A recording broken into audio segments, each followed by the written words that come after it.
Hey, look, y'all, listen. So I just got finished looking at the biopic for Whitney Houston and Bobbi Kristina on Lifetime. And I don't know why, like, out of the blue, it just came to me where I'm like, Joe, I don't think Nick Gordan is responsible for Whitney and Bobbi Kristina's death.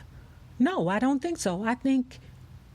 Well, anyway, guys, before we get into it, if you have not already done so, please remember to like, share to Facebook, and subscribe because it is so important to our success here on the YouTube. And if you are not already a part of our Bella Book Club, please remember to hit the Patreon link below in the description bar and or the join button here on the YouTube. And for a small monthly fee, you can be privy to all the shenanigans before the YouTube gets it, if the YouTube gets it. Now, let's talk about Lifetime's biopic / doc movie thingy mabob with no salaciousness whatsoever in it. From Lifetime, what's the name of this thing? Whitney Houston and Bobbi Kris. Didn't we almost have it all? Okay. Now, before I get started, I want to reiterate how much Lifetime movies get on my nerves. You mother hunchies get on my nerves. You know why? Because you make everything PG-13. Niggers. Where is the salatio? Okay? Not fellatio, but salatio. Okay? You need to have made this super juicy. Now, I'm not going to deny there are some things in here that we are going to discuss that I was like, whoa, I never knew that. And you guys know that I think about 4 or 5 videos that is strictly aimed towards Whitney Houston, including the Robin Crawford book and the Bobby Brown book. But hold tight, let's talk about some of these things, because I thought that I was a pretty proficient person when it comes down to Whitney Houston, but child, I guess Lifetime taught me something today with their dry asses. Now, the first thing that I want to talk about is a person that participated in the documentary was this guy. He's from overseas. I want to believe that he's French. You know, I'm not a perfectionist or a expert on different accents and dialects, but I believe he is a Frenchman, okay? And he was a person that Whitney Houston had confided in as a friend. I believe that Whitney Houston used the guy sometimes as a muse because he was a creative person. And what he said, what he said that I thought was so commendable was that he said he did not believe that Whitney Houston was gay. He said that he believed that she was bisexual. Thank you for finally saying it. Somebody with a voice that could be heard said it. I am so sick of mother hunchies calling a person gay just because they had one experience with the same sex. Okay? Maybe 2. Okay? To me, you are not gay until you fall in love or you begin to have emotional feelings for someone of the same sex. Okay, if you just laying down with them because whatever that is looking juicy to you at that time, I believe you're a trier or bisexual, because what the man Rudy D, the Frenchman, said was that he believes that Whitney Houston enjoyed having sex with Robin and she enjoyed having sex with Bobby. As simple as that. As simple as that. He said it shouldn't even matter. That shouldn't even have been a concern. The fact of the matter is, because it was the 80s and the 90s, it was a concern. Okay? You can't be free-flowing, in a superhero gay like how you can now. Back then, no, ma'am. Matter of fact, we got this dude from back home named Roland Ray. I think he has cerebral palsy. Okay? He is in a wheelchair. And he is a public figure. He has a huge following on Instagram, right? And God bless you, baby, if you're listening to this. But he had recently been in an accident, okay, where he burnt his face and his head up. I'm telling you, this world displays true growth when a person with special needs that is gay is able to create a platform and be considered a influencer. You know what I'm saying? But that's 2021. Back then, in the 80s and the 90s, you can't just say, you know, this my boo, I'm hugging her today. Yeah, and when I get to with her, I'm going to be with Bobbi. You can't say, you know, that couldn't happen back then.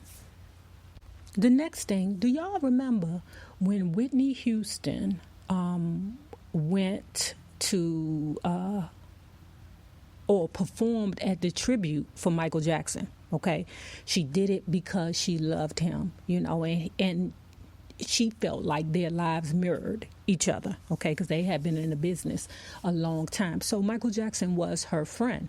So when they called her to come down to do the tribute, she was glad to do it, okay. Now, what I didn't know was that she thought she was doing it, okay?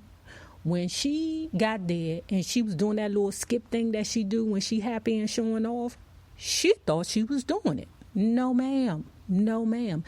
Tina Brown, Bobbi Brown's sister, okay, that is also Whitney Houston's bender buddy, Tina Brown.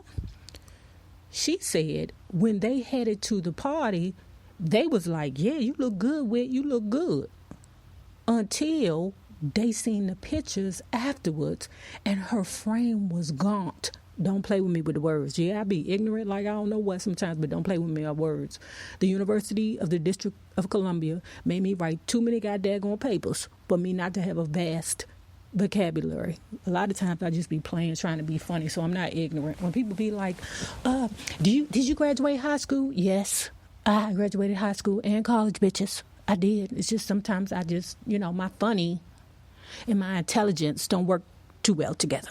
Okay? So, yeah, girl, she was gone. I mean, here I go, yeah, girl, like I'm talking about. So anyway, back to the Whitney Houston.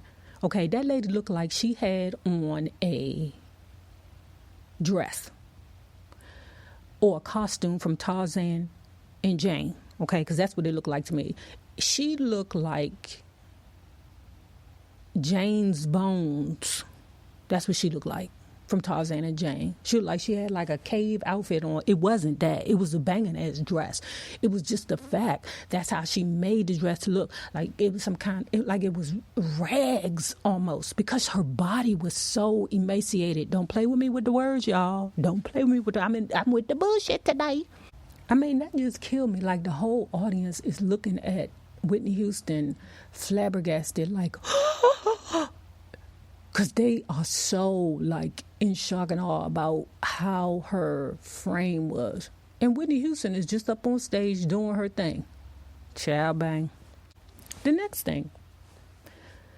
So I could kind of say that this is kind of juicy or dramatical, but it's a lie. Okay.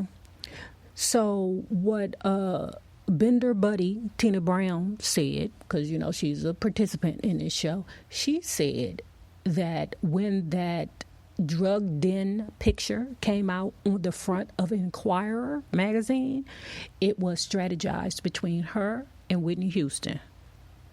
Okay? As you say, what? Now, it came out that how the Inquirer got it was because of Tina.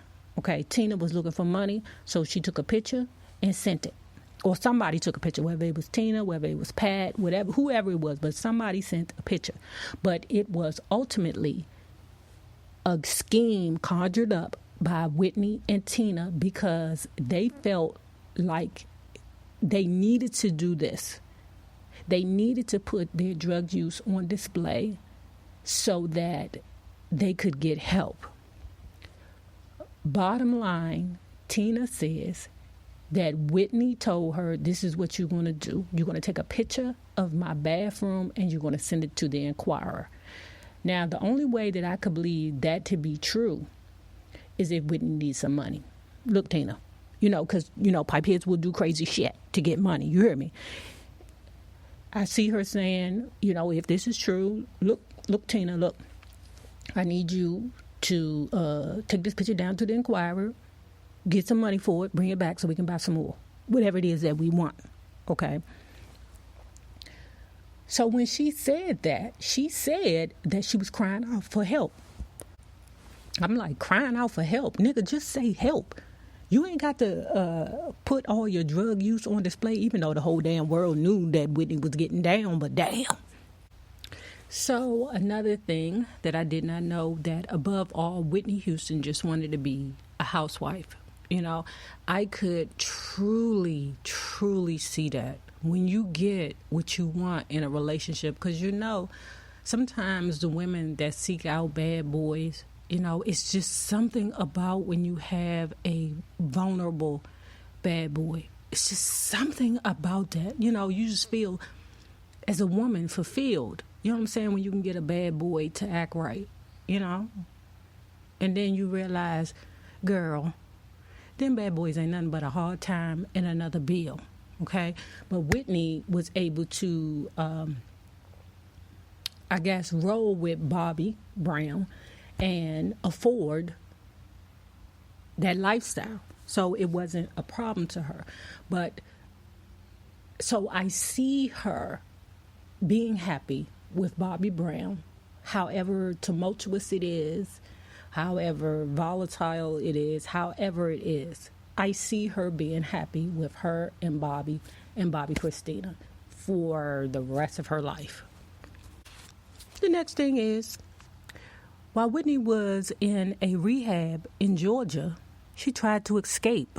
Escape? What the hell are you talking about? Her sponsor, I did not write her name down, but she seemed to be a very kind woman, said that when the peoples call her, Miss Sponsor Lady, can you help us with Whitney Houston, please? She said when she got there to the rehab, Whitney Houston had tied together 8 sheets and was finna throw it out the window to escape. I said to myself, what kind of crazy shit is that? Does that even work in real life? I mean, you see that like on the movies, not even on the movies, on the goddamn cartoons, child. I said, what is Whitney Houston doing? What is she trying to do? Okay, but the sponsor said that Whitney Houston kept her real, real busy. And I could believe it because, you know, just everything about Whitney Houston says freedom. So let's move on to Nick. Nick, Gordan, Bobbi Kristina's BFF, Sir, were all from the same neighborhood. And it started at Starbucks, just bumping into each other. Hey, my name is this, my name is that. And then he just started hanging around, you know. And I can see Nick Gordan being an insecure person, but pressed to be, you know, a part of something bigger than him. You know, not that I can see into the future, but he probably was excited to be a part of that whole Whitney Houston, Bobbi Kristina entourage. Plus, they did drugs, and he did a drug, and he was also a drug user. Hold tight, we'll get into it. Now, the sister, Bender buddy Tina Brown, confirmed that Nick Gordan was the drug mule, okay? So, he was basically like the live-in plug for Whitney Houston, Bender buddy Tina Brown, and Bobbi Kris. Tina said that she went to Whitney and was like, that little boy ain't no good. Whitney, in her drug oblivion, was like, oh no, leave him alone. He's going to take care of Bobbi Kris. Now, before the situation happened with Whitney Houston at the Clive Davis Grammy party, hold on, guys. There was a situation where Bobbi Kristina had fell asleep in the tub. And the same situation happened, but Whitney was able to save her. Okay? So I need you guys to just roll with me for a minute when it comes down to this, because this is truly what I feel. And this is why I say Nick Gordan is not responsible for Whitney Houston and Bobbi Kristina's death. I believe that they were pill poppers, no doubt. Okay. In a documentary, they spoke of how Nick Gordan was a pill popper, and so was Bobbi Kristina. I believe that it was some kind of thing that they did to relax themselves fully, like an extra boost to their high. Like some people, when they drink beer, they smoke a cigarette because it boosts their high. You know, some people, when they drink or take a Percocet or have a Percocet or whatever that is that they do, or benzo or, you know, some Benadryl, whatever it is that you do, they'll drink wine with it because it takes their high to another step, okay? This is only for educational purposes only. I'm not trying to tell you how to get high. That is not what I'm doing, right? I'm just trying to explain to you why I think that Nick Gordan is not responsible for their death, right?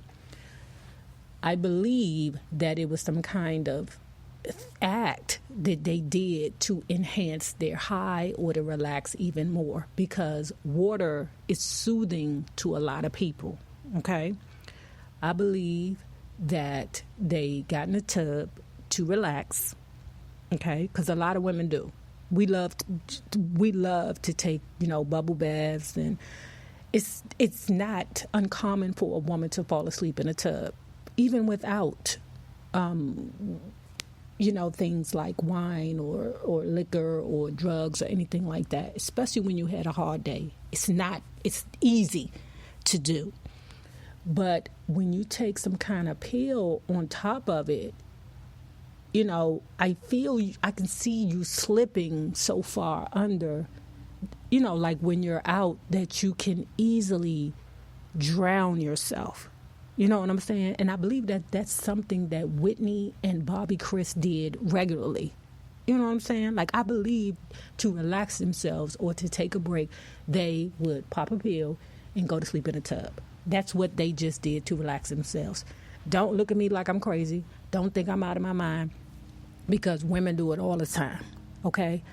It's just that because women are not having that extra opioid or whatever it is on top of it, they're not drowning themselves.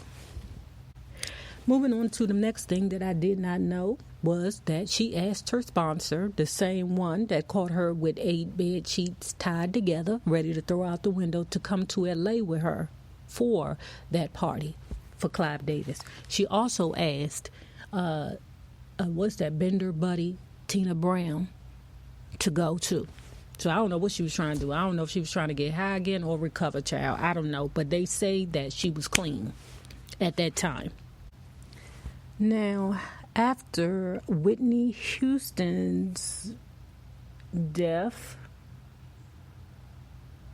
and after Chrissy's death, what happened was you have Nick Gordan's BFF, this white dude named Max, not Brandy, the girl from Love and Hip Hop, who was on the whole dag. Oh my gosh, she was on that documentary blubbering, y'all. If I could reach through and smack her in the face and knock them damn eyelashes off, I would have. She was so, oh my gosh, she was so overdramatic. Oh God, I can't stand an overdramatic bitch. But she is, what is she? No, she's not a Pisces. Is she a Pisces?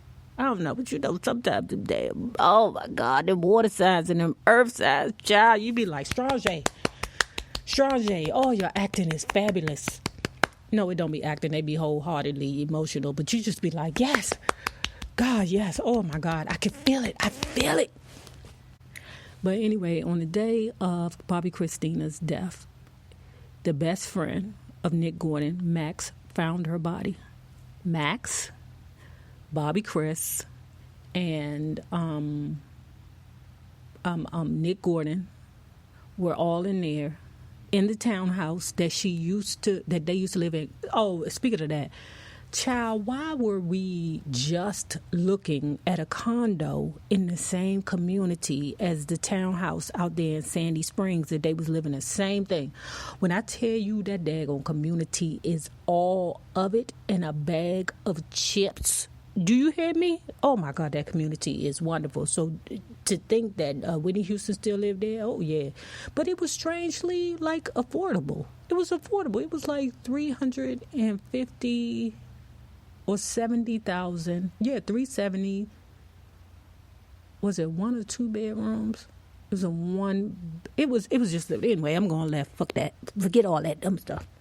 So 3 years after the death of Bobbi Kristina, Max, the one who found Chrissy drowned in the tub, OD'd. So Nick Gordan then lost his so-called, mother-in-law, his girl, and his BFF. So there's, I feel like he's already like a weak human being. I believe that he was so insecure with himself that he would have did anything to stay around Bobbi and Whitney, and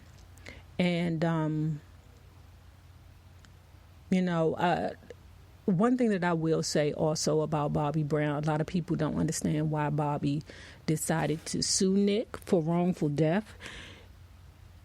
It wasn't about the money, because I think he got a civil suit, or he won like $16 million, something like that, because it was proven that Nick Gordan was putting his hands on Bobbi Kristina. Okay, he won. It wasn't about the money. It was more so about the closure. Okay, and if I felt like I didn't give 150% of what I could to my daughter, or I feel like I didn't make the right decisions and then she suddenly died, yeah, I'm going to want to do whatever I can to make it right so that I can feel better about the situation, But anyway, guys, did y'all look at it? I did. And what you think about what I said about Nick Gordan? I don't think he's responsible. I think he provided the pills, yeah. But as far as like putting them in a tub and running the water, no, that's not what I think. I think that's just something that they did to boost their high. Okay? Now, remember this, the same people you meet on the way up will always be the same people that you meet on the way down. My naysayers, my patron loves, you babies. Zoom.